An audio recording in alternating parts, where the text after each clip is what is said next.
के माता पिता, उनके संबंधी और हमारे प्यारे बच्चियां, आप सबका सखी संस्था की तरफ से बहुत हार्दिक स्वागत और अभिनंदन है। आज का कार्यक्रम कुछ खास है, कुछ शिक्षक है, कुछ बच्चों के गार्जियन हैं और बच्चियां खुद यहाँ उपस्थित हैं। मैं ज्यादा समय नहीं लूंगी, 2-3 मिनट में ये कार्यक्रम क्या है और क्यों है, बस उसी को आपके समक्ष रखना चाहती हूँ। वैसे तो सखी संस्था पिछले कुछ 35-36 सालों से उत्तर बिहार के मिथिलांचल में विभिन्न मुद्दों पर काम करती आ रही है। जब 2008 का बाढ़ आया था, त्रासदी हुई थी, आपदा आया था, उस समय में सखी संस्था सहरसा, सुपौल, अररिया, इन 3 जिलों में सघन रूप से लोगों को बचाने का काम, क्योंकि हमारा मुख्यालय जो सखी का है वो मधुबनी जिले के झंझारपुर अंग्राठारी में है। पता नहीं आप सभी कितना जानते होंगे अंग्राठारी झंझारपुर का नाम, पर हमारा मुख्य ऑफिस वहां है।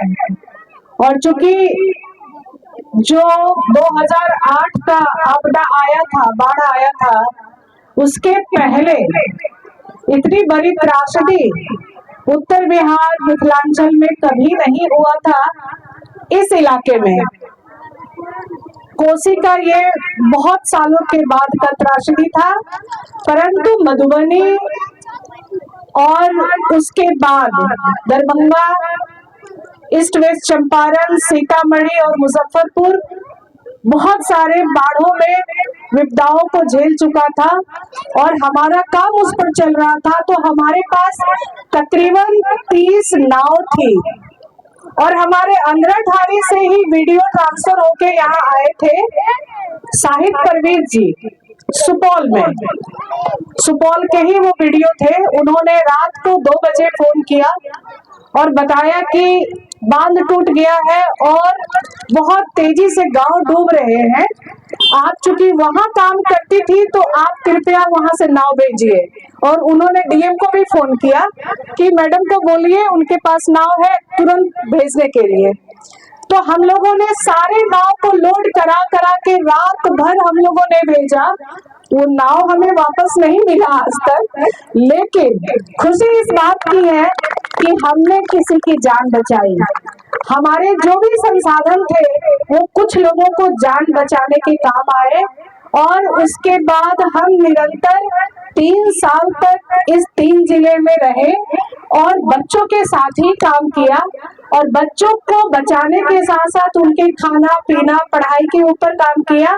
साथ में उनके जो गार्जियन थे जिनका घर ध्वस्त हो रहा था, टूट गया था, विस्थापित हो गए थे, उनके जीवन का जो आधार था वो सब समाप्त हो चुका था, उस पे हम लोगों ने काम शुरू किया था।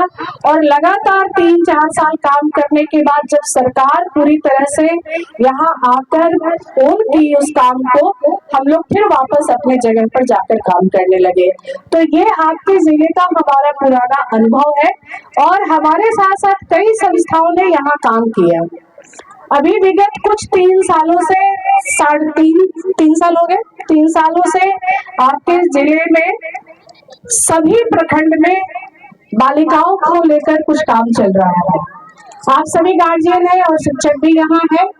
मैं जब पहली बार मिलने गई थी सहरसा डीएम साहब, जो अभी हमारे डीएम साहब हैं, शर्मा जी, तो उन्होंने कहा था कि अब हमारा कोई बच्चा घर में नहीं है, सारे बच्चे स्कूल में हैं।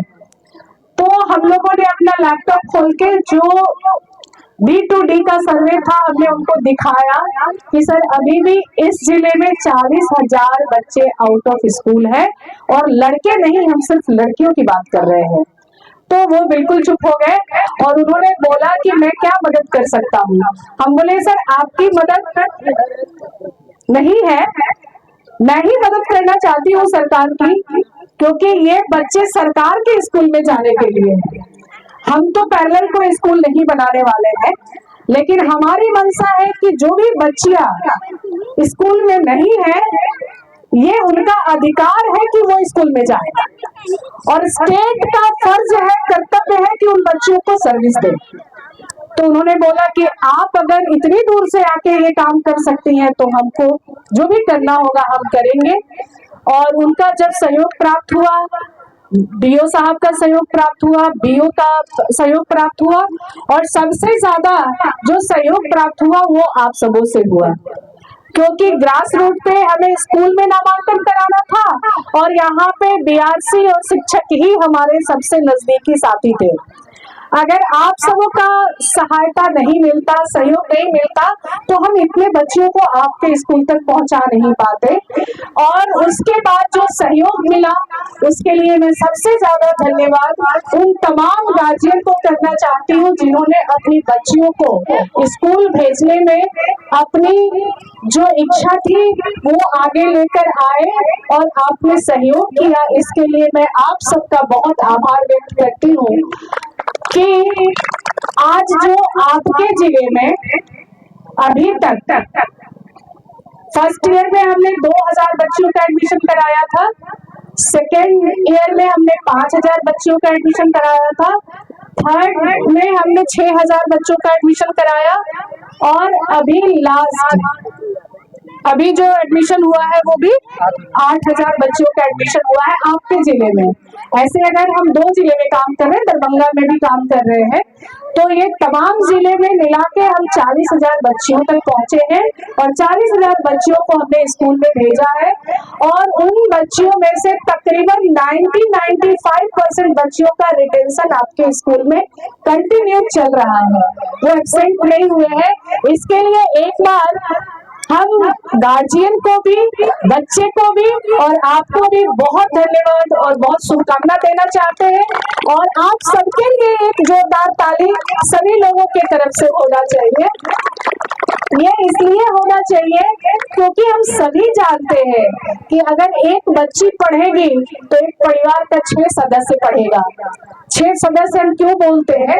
क्योंकि बच्ची की शादी होगी तो बच्ची का पति, उस लड़की का पति और वो खुद 2, और उनके अगर 2 बच्चे हुए तो वो, और सास ससुर हुए वो, ये 6 लोग तो निश्चित तौर पे सूझबूझ और ज्ञान के भंडार बनेंगे।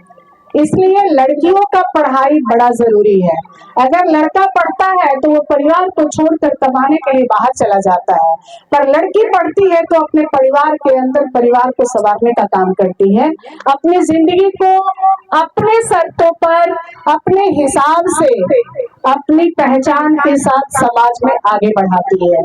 तो आप समझिए कि जो माताएं यहाँ उपस्थित है, दिख रही हैं, आप नहीं पढ़ी तो आपको कैसा महसूस हो रहा है, और जो महिलाएं, जो लड़कियां पढ़ लिख के अपने पैरों पर खड़ा हुई, उनको देखकर आपको कैसा लगता है।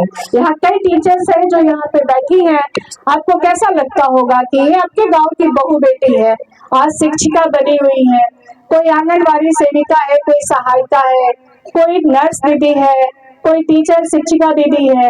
हम जैसे भी लोग हैं जो महिलाएं हैं, यहाँ पे कई दीदियां हैं जो आपके साथ काम कर रही है।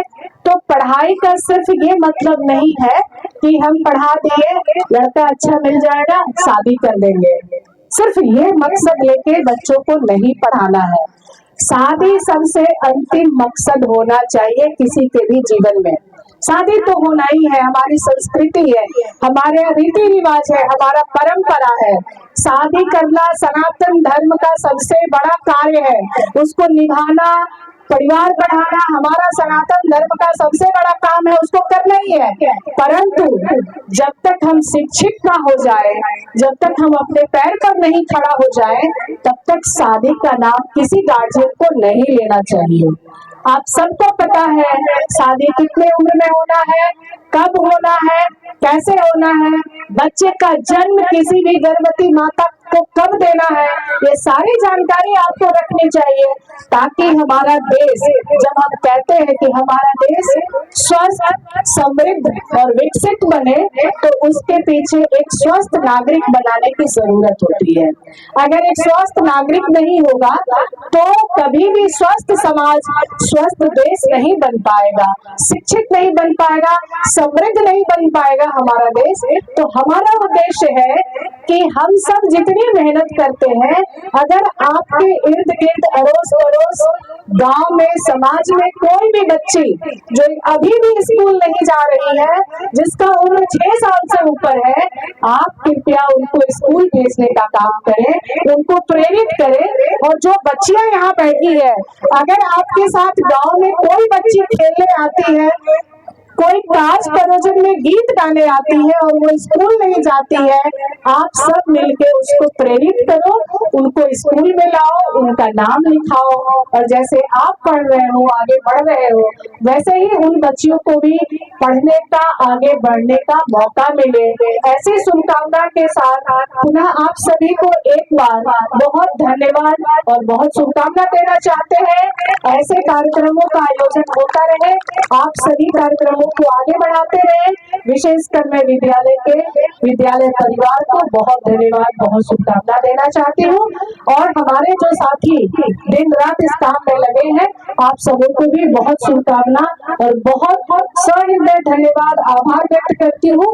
आपके इस कठिन परिश्रम से आज सखी संस्था का जो मान और सम्मान है वो इतना आगे बढ़ा है, और जिस संस्था ने इसके लिए मदद किया है उनको इस साल का मैग्सेसे अवार्ड मिला है, क्योंकि हम उन लोगों के माध्यम से, उन लोगों की सहायता से लाखों लाख बच्चियां, हमारे जैसे राज्य जहाँ भी गरीबी है, अशिक्षा है, वहाँ की बच्चियों को स्कूल लाया गया है, स्कूल में रिटेंशन कराया गया है, और उनकी जो शिक्षा है वो +2 तक सुनिश्चित कराई जा रही है। इसके लिए उनको मैग्सेसे अवार्ड मिला है, जिनका नाम है, जिस संस्था का नाम है एजुकेट गर्ल। आप सभी याद रखिएगा, क्योंकि अभी लास्ट केबीसी जो हो रहा है, उस केबीसी में लास्ट अभी संडे को जो क्वेश्चन पूछा गया था, जिसमें अमिताभ बच्चन जी ने क्वेश्चन पूछा कि इस वर्ष मैग्सेसे अवार्ड किसको मिला, तो लोगों ने जवाब नहीं दे पाया, और उसका जवाब यही है कि इस साल का जो मैग्सेसे अवार्ड था वो एजुकेट गर्ल को मिला है। इसके लिए उनके लिए भी एक ताली बजा दीजिए कि उन्होंने इस तरीके का हम सबको सहायता किया। हम सब ग्रास रूट पर आए, गांव-गांव में घूमे, टोला-टोला में घूमे, और ऐसी बच्चियों को निकाल कर स्कूल तक पहुंचाए और उनको शिक्षा की दिया जलाए, उनके बीच में शिक्षा की जो जागरूकता है वहां लाए, और आप सब आज यहाँ दिख रहे हैं। बहुत धन्यवाद, बहुत आभार, बहुत शुभकामना।